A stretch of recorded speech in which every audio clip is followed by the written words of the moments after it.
Max Verstappen é absolutamente veloz, por quê? Bem, ele tem o melhor carro, mas Pérez também tem. Max começou em 14º em Spa, Pérez começou em segundo e Max ainda venceu por pouco menos de 20 segundos. Então o que o torna tão escandalosamente rápido? Esses dois Red Bulls são realmente os mesmos porque o carro do Max parece um verdadeiro foguete. Então vou usar meus anos de experiência em corridas e treinamento de pilotos para mostrar como Max faz o melhor tempo. Vamos ver. A corrida em Spa é o exemplo perfeito do que torna o Max tão bom. Ele tinha tudo: condução inteligente, ótimas ultrapassagens e ritmo de corrida. Mas primeiro precisamos contextualizar. Verstappen sofreu uma série de penalidades no fim de semana, então largaria no final do grid, mas devido a outros pilotos também terem sofrido penalidades, ele subiu para 14º depois de marcar um tempo mais rápido na qualificação. Ambos os AlphaTauris largaram convenientemente do pit lane depois de fazer alterações após a quali que os levaram a subir 2 posições. Desde o início, Max esculpiu seu caminho de forma rotineira e calma, passando seu companheiro de equipe na volta 12, apesar de o safety car ter atrapalhado seu progresso. Aliás, Max não foi comedido nessas primeiras voltas. Foi muito Hamilton, de certa forma. Ele estava fazendo passes enquanto minimizava os riscos. O contrário de Hamilton nessa corrida.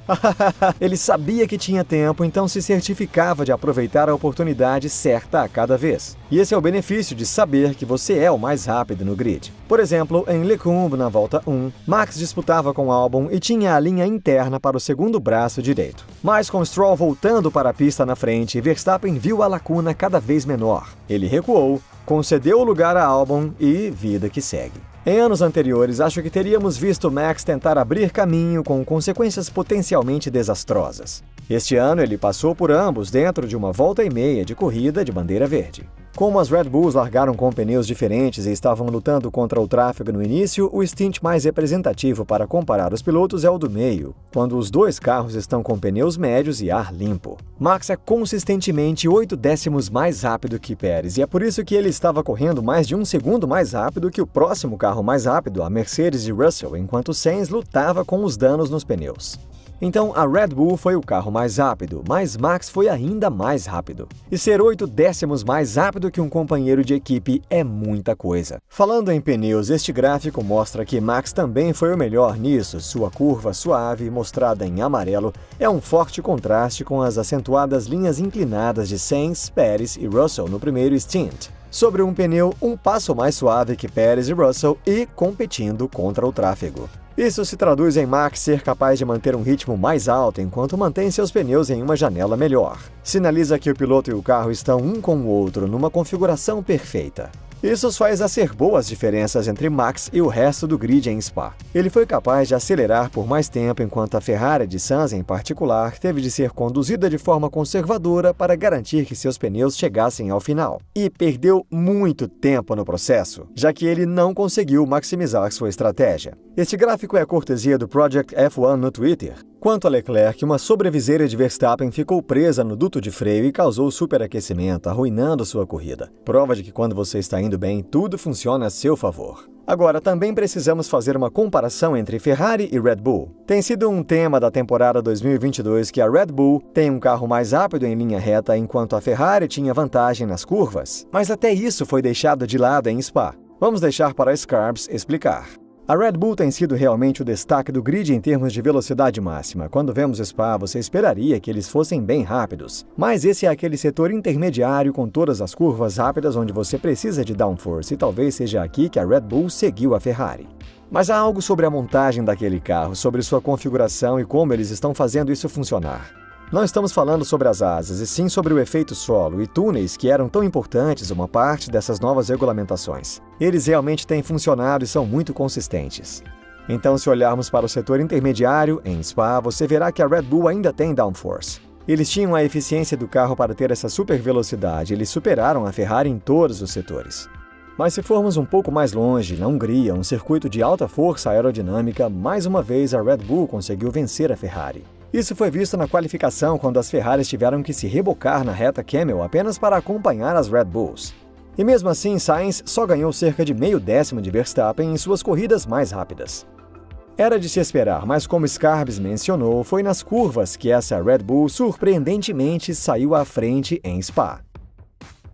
Assistindo aos onboards, Verstappen é suave e consistente com seus comandos de direção, enquanto as Ferraris estão lutando no volante, tendo que fazer correções no meio e na saída da curva, enquanto Verstappen faz uma entrada dentro da curva e outra fora da curva, absolutamente sem dramas. Aprofundando a telemetria de suas voltas de qualificação mais rápidas, parece que Max está feliz em desistir da vantagem na entrada da curva em favor de uma saída melhor, o que é importante nas longas retas de Spa. Como mostrado aqui em La Source e Turn 10, Max claramente freia mais cedo, mas é capaz de girar melhor o carro, o que leva a uma fase de tração mais rápida. Sainz ganha tempo na primeira fase das curvas, mas Max ganha mais consistentemente. É mais difícil mostrar na corrida, pois Max é mais rápido em todos os lugares, como mostra o gráfico de suas primeiras voltas em médios. Max é a linha branca e Carlos é a dourada. A linha branca é claramente mais alta em todos os lugares, destacando o ritmo de Max. Agora sobre Max e Checo. Mas antes de chegarmos ao ponto de o carro foi feito para Max, vamos deixar o Scarbs explicar com mais detalhes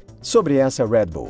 Então, qual a diferença entre esses dois carros? Eu não acho que, fundamentalmente, exista um carro que seja do Max e outro que seja do Checo em termos de montagem, peças, etc.